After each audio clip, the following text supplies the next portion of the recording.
Ross Tucker, former NFL lineman, and Ross Tucker Football Podcast, also working Westwood One as the NFL analyst. We invite you to hear more from Ross Tucker on his Ross Tucker Football Podcast. Coming up, let's see. You got Army Navy next weekend. You got a game this week. You got Pittsburgh. What game do you have this week?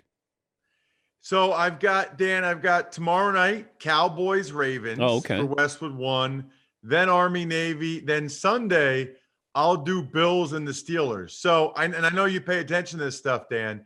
That means I will have called games this year, either NFL or FBS Division I football, Monday afternoon, Monday night, Tuesday night, Wednesday night, Thursday night, Saturday, Sunday. So the only thing I'm missing for setting, I believe, an all-time NFL Division I football analyst record is Friday night. So somehow in the next couple of weeks, I got to figure out a way to get a Friday night game in.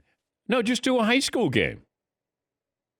You know, the irony is I do this Pennsylvania State Championship games every year, but because of the COVID pandemic, they were Thanksgiving weekend, which is when I was doing the University of Buffalo game, where Jarrett Patterson was one carry away, Dan, from breaking the all-time rushing record and touchdown records.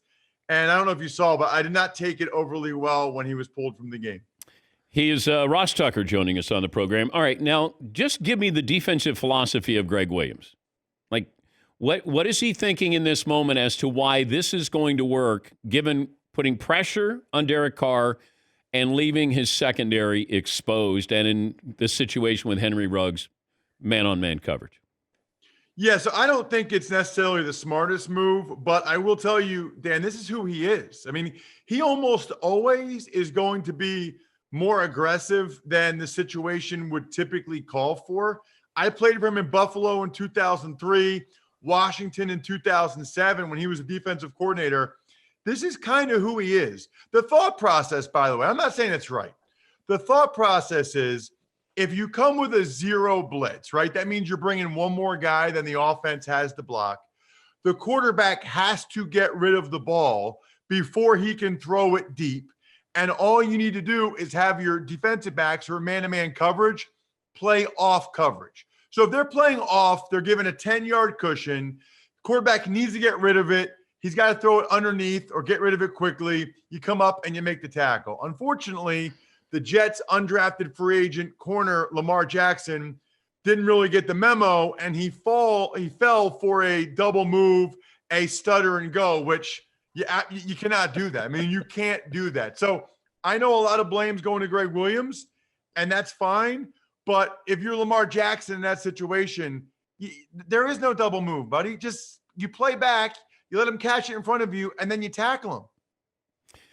That's what I didn't understand. Okay, Greg Williams puts pressure on the quarterback, but Greg Williams, as much as we can say, well, that's who he is, I got to take care of my secondary that's going to be exposed, and I got a rookie on Henry Ruggs, who's one of the top 5 fastest players in the game, and he bites on a double move. Like, if I gather that my secondary, I say, guys, everything's in front of you.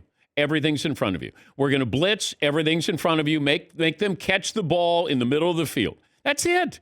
And then if you want to send 6 guys, okay. But that's what I don't understand. I would fire Greg Williams for not telling his secondary, don't let anybody get behind you. Well, I don't know. How do we know that he didn't tell him that? But ultimately, I would say, Dan, it's his responsibility. You know, like, whether Lamar Jackson, and not the quarterback Lamar Jackson, the Jets DB Lamar Jackson, no matter whether he knew the situation or not, it's ultimately the coach's job to make sure that your young player does not make that mistake. But that's the thing. Coaches, I think, sometimes take situational awareness for granted. Like, okay, this guy knows playoff. You don't get beat on a double move, a stutter go. I mean, I still can't believe it happened. I'd like to think that all the Danettes, you, me, we would have been like 20 yards off. Okay, catch it underneath. We'll come and tackle you. But Lamar Jackson, he got the distance closed on him. He fell for it, and he got beat very, very badly. Was yesterday a good day for the Jets?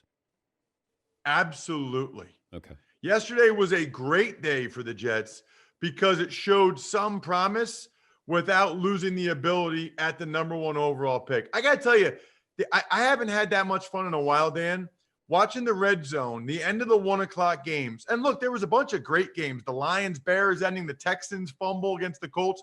But just watching the Jags and the Jets and the Trevor Lawrence sweepstakes drama, and what makes it so amazing to me is Adam Gase and Doug Marrone, they know they're gone. They know they're getting fired after the year. So they have no incentive to feather the nest for the next head coach. Like, what? How does it help them if the next head coach gets the number 1 pick and gets Trevor Lawrence and has success there? So these guys are out there trying to win a game to screw over the next head coach who's going to take over for them after the season. It's amazing. Well, Sam Darnold probably tried to sabotage this as well, because if they win a couple of games, all of a sudden they go, all right, maybe we don't need a quarterback here. We're talking to Ross Tucker, the former NFL offensive lineman, his podcast, Ross Tucker Football Podcast. What would you do if you're Doug Peterson at the quarterbacking position? I would go with Jalen Hurts. And I would go with Jalen Hurts for a couple reasons. Number one, he actually showed a spark. He made some good throws. They moved the ball on a couple drives in a row, including the touchdown drive. And not only that, Dan, it's been painful to watch Carson Wentz. Painful. And I say that from a couple different standpoints. Number one, he was so good in 2017. He was even so good the end of the year last year when he led them on that run to win the division with a bunch of practice squad guys. To watch what he's become this year, it's not quite that bad, Dan, but it's almost like when a baseball player has the yips. Like, he just won't pull the trigger. He is looking at the rush. He's looking down. He needs to be rebooted mentally. And so I start Hurts. If Hurts plays great, awesome. Play him the rest of the year. If Hurts is terrible, then maybe you consider the week after putting Wentz back in.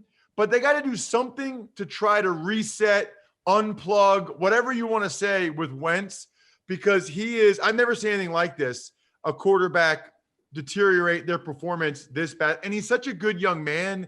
He just became a new dad. It's honestly like painful I watch every snap. I do Eagles pregame and preseason TV. It's painful to watch when you know how good of a kid he is and how much he wants it, to see how badly he's playing and how much he says he hasn't lost his confidence. He refuses to pull the trigger. I mean, he takes sacks that you just can't take.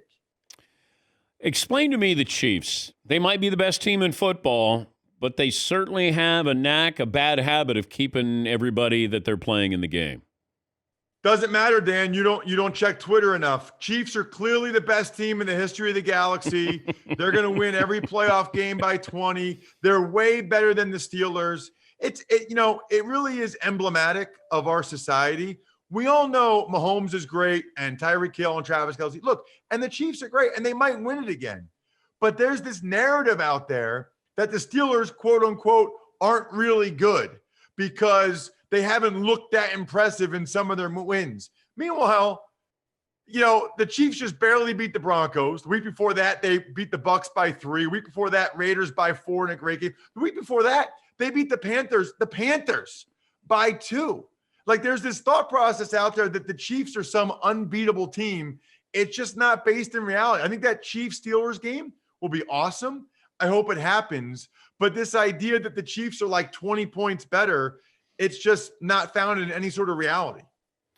Are the Browns good or very good? Ooh, that's a great question. I'm going to say good. I think the Chiefs and Steelers are very good. I think the Browns and Bills are good.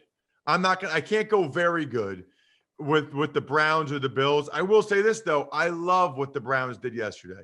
My favorite thing is when teams shatter the lazy narrative about them. Like last week, Dan, I tweeted that Kevin Stefanski should be in the running for Coach of the Year because he has the Cleveland Browns at 8-3. And you know who replied to me? Some guy named McLovin, Andrew Perloff, and said, yeah, but who have they played? Who have they played? You know who they played, McLovin? They've now played 12 NFL teams. They've won 9 of the games, including beating the brains off the Titans. They beat the Colts. This whole schedule thing with the Browns, they're the Browns. It's that we're talking about the Cleveland Browns, and they're 9-3, and you've got back row bumbling whatevers like McLovin saying, well, who have they played, though? Who have they even played? I'm still mad at him about that. Yeah, but why do you let it bother you? It's McLovin. Like, you're better than that. I know. You're right. I like getting fired up. I miss you guys. I haven't been up there in a while. And so when McLovin, and then everybody's like, yeah, who have they played? Oh, it helps when you play the NFC East. This whole, this isn't college football. You play who's on your NFL schedule, and they beat 9 NFL teams. All right, and let me let McLovin. This is Ivy League on Ivy League crime. Yeah, McLovin. I mean, Ross, honestly, I follow you for the press box food recommendations. I just saw an actual football tweet, so I felt like the need to respond instead of the fact that they had chicken marsala at the Colorado State press room. So I was so taken aback by this. McLovin, you mock what you don't understand, okay? Those press box food videos get terrific engagement. People love it. And maybe if you're ever actually in a press box, you would be able to enjoy how delicious it is. Wow. And by the way, I'm also mad. You get Meat Friday, McLovin. You can just be quiet with the Meat Friday. Traeger grills, so good. I saw what Alan put out for you guys Friday. I wanted to kill somebody. I wanted to eat that so bad. Was Dartmouth your safe school? Didn't really consider it. I was only looking at real Ivy League schools like Harvard, Yale, and Princeton. I mean, if you're going to go Ivy League, Dan, why would you go to a second-rate, second-tier one? You know what I mean? I agree, and that's why go to Harvard, Yale, or Princeton. That's why I didn't go, because it was just the secondary Ivy League schools. I didn't get the elite ones. I'll leave you with this: Washington at Pittsburgh, Buffalo, and San Francisco. Any surprises? Do you see an upset? Can Washington beat the Steelers? Yeah, I think they can. I don't think they will, but I actually think both these games are going to be awesome football games today because the Steelers are coming in this one. They're limping a little bit. No James Conner. They just played Wednesday. Washington's playing better. Washington hasn't played in 11 days. Pittsburgh played 5 days ago. I think Washington has a real chance to win this game. And then I think tonight, Bills, Niners from Arizona will be very entertaining. We got a great Monday on tap. Did you ever have a good experience when you played in Washington? Yes, I did, because we were 0-5 my rookie year, and then we won our next 5. And Marty Schottenheimer, I think I had 9 head coaches, Dan, in 7 years. Do the math on that one. Marty Schottenheimer was awesome. I love that guy. I love that team. We won 5 in a row after we started out 0-5. So yeah, that was actually a great experience.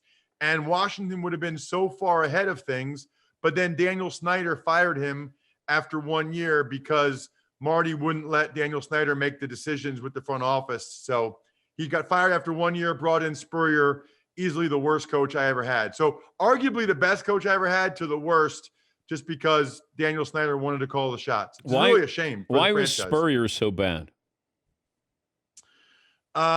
Didn't put the time in. Didn't understand protections at the NFL level. We had 2 I remember playing.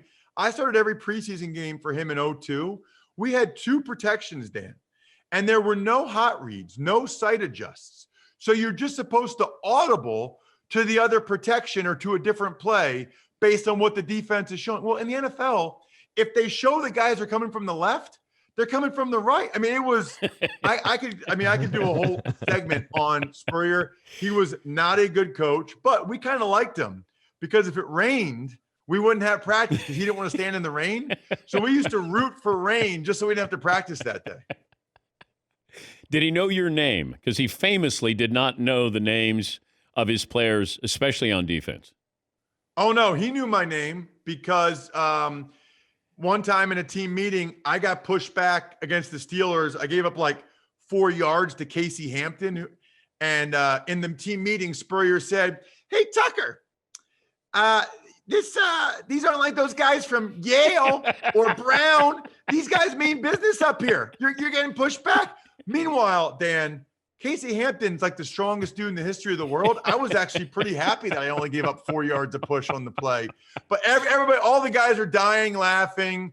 And I was kind of over the Ivy League thing at that point, so I didn't take it very well. And he came up to me at the practice, is like, "You mad at me?" I'm like, "No, I'm not mad at you, but like, it's my second year now. Can we get past the Ivy League thing? Like, I'm here now." Like, so anyway, he knew my you name, poor for guy, sure. being held back by going to Princeton. Man, I really feel bad for you. It's something I've had to try to overcome my entire professional career. It's always great to talk to you. Safe travels there, buddy. We appreciate it. And as always, thank you, Ross. All right. See you, dudes. Ross Tucker, the Ross Tucker Football Podcast. Listen, you might learn something.